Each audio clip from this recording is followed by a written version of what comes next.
Hi guys, स्वागत है आपका एक्सीडेंटल डॉक्टर नामक यूट्यूब चैनल में। तो आज मैं वीडियो शुरू करने से पहले आपको फिर से बता देता हूं कि अगर आप एमबीबीएस व्लॉगिंग और नीट एस्पिरेंट से रिलेटेड अगर आपका करियर या आपको इंटरेस्ट है व्लॉगिंग वगैरह में, तो आप सही चैनल पे आए हैं। आप इस चैनल को सब्सक्राइब कर सकते हैं। तो आज जैसा कि मैं आपको बताने वाला हूँ fees structure MBBS private medical colleges की, मतलब फ़ीस स्ट्रक्चर मैं आपको पूरा एक्सप्लेन करूंगा डिटेल में। कुछ तो ऑनलाइन मिल जाती है, लेकिन कुछ फ़ीस स्ट्रक्चर्स कॉलेज में जाने के बाद ही पता चलते हैं। तो मैं कॉलेज में हूँ, तो मैं आपको पूरा अच्छे से बता दूंगा कि मतलब कौन सा एक्स्ट्रा फ़ीस लगा है, कौन सा नहीं लगा है, मतलब पूरा आपको पूरा अच्छे से एक्सप्लेन कर दूँगा प्राइवेट मेडिकल कॉलेजेस का फ़ीस स्ट्रक्चर। तो चलिए मैं आपको पहले बता देता हूँ कि मैं कुछ मतलब बेसिक तरीका ये है मेरा एक्सप्लेन करने का कि मैं भी डिस्क्रिप्शन में भी आपको लिंक दे दूंगा। तो एक्सप्लेन मैं कुछ इस तरह से करूंगा कि मतलब जैसा कि मैं आपको ट्यूशन फीस का लिंक दे दूंगा, ठीक है। ट्यूशन फीस मतलब एक पार्टिकुलर फीस होता है जो हर कॉलेज का अलग होता है ट्यूशन फीस, और जो सेम रहता है वो मैं आपको एक बार बता दूंगा, और मैं ट्यूशन फीस का आपको लिंक दे दूंगा। ट्यूशन फीस आप वहाँ से देख लीजिएगा। और उसके बाद जो चार्जेस लगता है जैसे hostel fees, miscellaneous charges, security money, ये मैं आपको एक्सप्लेन कर दूंगा, ठीक है। तो चलिए डिस्कस करते हैं। तो पहले डिस्कस कर लेते हैं मेरे ही कॉलेजेस के बारे में। मतलब ट्यूशन फीस आपको वहाँ से देख रहे हैं, और बाकी जो सारा एक्स्ट्रा चार्जेस है वो मैं आपको यहीं पे बता दूंगा, मतलब वो अभी मैं एक्सप्लेन कर दूंगा एक कॉलेज का एग्जाम्पल लेके। सारा उसी तरह कैलकुलेशन करना, बस ट्यूशन फीस जब देखेंगे आप तो आप मेरे लिंक से देखेंगे ट्यूशन फीस। तो एक बार मैं और इसको आखिरी में बता दूंगा कैसे देखना है, वरना आपको कन्फ्यूज़न हो जाएगा। तो चलिए देखते हैं पूरा फीस स्ट्रक्चर। तो पहले मेरे रोहिलखंड मेडिकल कॉलेज के बारे में मैं डिस्कस करना चाहता हूँ।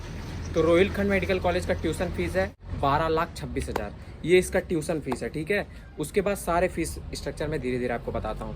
उसके बाद इसका फर्स्ट ईयर में कितना जमा करना रहता है, 3 लाख सिक्योरिटी मनी जमा करना रहता है फर्स्ट ईयर में। उसके बाद 3 लाख सिक्योरिटी मनी के बाद 1.5 लाख हॉस्टल का फीस है, 1,50,000। उसके बाद आता है आपका मिसलेनियस चार्जेस 80,000 आपका मिसलेनियस चार्जेस है। तो ये तो आपका नॉर्मली ऐसे फीस है, जिसको अगर आप कैलकुलेट करेंगे तो 17,56,000 आएगा, ठीक है। ये तो आपका दिया रहता है ऑनलाइन पे। और मैं बताता हूँ आपका एक्स्ट्रा चार्जेस क्या है। तो फर्स्ट ईयर में एक्स्ट्रा चार्जेस लगता है 50,000, मतलब एक्स्ट्रा चार्जेस नहीं कह सकते हैं, ये मतलब इंक्लूडेड रहता है, ये बता के ही लेते हैं शुरू में ही आपसे जब आप कॉलेज में एंट्री लेते हैं। तो 50,000 आपको बोन सेट के लिए मिलता है, जो बोन सेट, और उसके बाद वैक्सीनेशन कॉलेज में करवाया जाता है उसके लिए 50,000, मतलब 50,000 में इंक्लूडेड रहता है वैक्सीनेशन, बोन सेट, और मतलब स्टेटोस्कोप मिलता है, मतलब वो सब के लिए 50,000। और उसके बाद 25,000 लेते हैं ड्रेस और कॉपी किताब के लिए।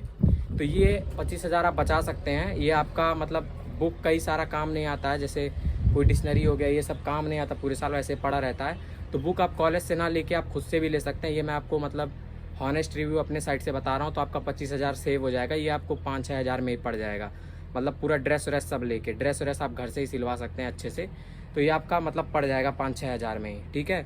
ये हो गया। तो ये टोटल आपका क्या क्या हुआ, 12,26,000 ट्यूशन फीस मेरे कॉलेजेस का। ये सब सारे कॉलेजेस का अलग अलग होता है, 1-2 लाख का डिफरेंस होता है। तो रोहिलखंड मेडिकल कॉलेजेस का 12,26,000 ट्यूशन फीस है। उसके बाद इसके बाद का स्ट्रक्चर सारे में लगभग सेम रहता है, सारे में सेम रहता है। इसके बाद क्या क्या सेम रहता है, 1.5 लाख आपका हॉस्टल फीस, 3 लाख पहले साल केवल जमा करना रहता है सिक्योरिटी मनी, 3 लाख। उसके बाद आपका मिसलेनियस चार्जेस 80,000। उसके बाद आपका आ जाता है जो मैं और सब चार्जेस बताया हूँ, जैसे 50,000, 17,56,000 तो यहाँ तक हो गया। उसके बाद 50,000 आपका उसका वो सब फीस, बोन सेट वगैरह का और वैक्सीनेशन का और स्टेटोस्कोप का, ये सब का फीस। उसके बाद 25,000 आपका कपड़े का। अगर आप सारा चीज़ लेते हैं तो आपका पूरा पड़ता है 18,31,000, मतलब ये आपका पूरा चार्जेस पड़ता है 18,31,000। ये फर्स्ट ईयर का चार्जेस है, ठीक है, फर्स्ट ईयर का।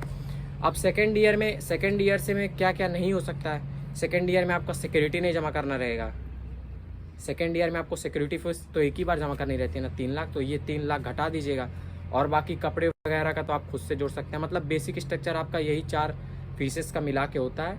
Miscellaneous hostel, miscellaneous 80,000, hostel 1.5 lakh, और उसके बाद क्या ट्यूशन फीस, मतलब ट्यूशन फीस जो सारे कॉलेजेस का रहता है, जिसका मैं आपको लिंक दे दूंगा सारे कॉलेजेस का ट्यूशन फीस। और ये तीनों तो कॉमन रहता है, मिसलिनियस चार्जेस, हॉस्टल का चार्जेस और ट्यूशन फीस तो सबका अलग रहता है, जिसका मैं आपको लिंक दे दूंगा। 2 चीज़ सब में कॉमन रहता है, मिसलिनियस चार्जेस और हॉस्टल का फीस, जो 1.5 लाख और 80,000 है। और ट्यूशन फीस का लिंक मैं आपको दे दूंगा। और 3 लाख आपको हर साल जोड़ने की ज़रूरत नहीं है, पहले साल का आपका मैं बता दिया हूँ, बाकी भी इसी तरह जोड़ सकते हैं आप, बस पहले साल का हटा दीजिएगा। तो यही आपका हो गया पूरा, मतलब स्ट्रक्चर एक्सप्लेन कर दिया हूँ मैं आपको। पूरा 18,31,000 आया पहले साल का। जैसे 5.5 साल का MBBS होता है, ठीक है, 1 साल इंटर्नशिप होता है तो उसको हम लोग हटा देते हैं, उसका कोई हम लोग को पैसा नहीं जमा करना रहता है। तो 4.5 साल का हमें फीस जमा करना रहता है। 4.5 साल में से 4 साल का तो हम लोग ऐसे डायरेक्ट पूरा अमाउंट देते हैं। लेकिन जब हाफ ईयर जो बचता है उसका हम लोग जो 1 साल में देते हैं हम लोग, उसका आधा हमें देना पड़ता है। तो 4 साल का पूरा फीस देना पड़ता है और आधा ईयर का। और 5.5 साल का MBBS होता है, 1 साल का इंटर्नशिप का कोई चार्जेस हमें नहीं देना पड़ता, बस आप कोई पे करते हैं, मतलब उनके कॉलेज में इंटर्नशिप करने का। तो ये होता है पूरा फीस स्ट्रक्चर आपका मेडिकल कॉलेजेस का। अगर आपको वीडियो पसंद आई हो तो लाइक, सब्सक्राइब और शेयर कर दीजिएगा। थैंक यू गाइस, पूरा हॉनेस्ट रिव्यू दिया हूँ आपको।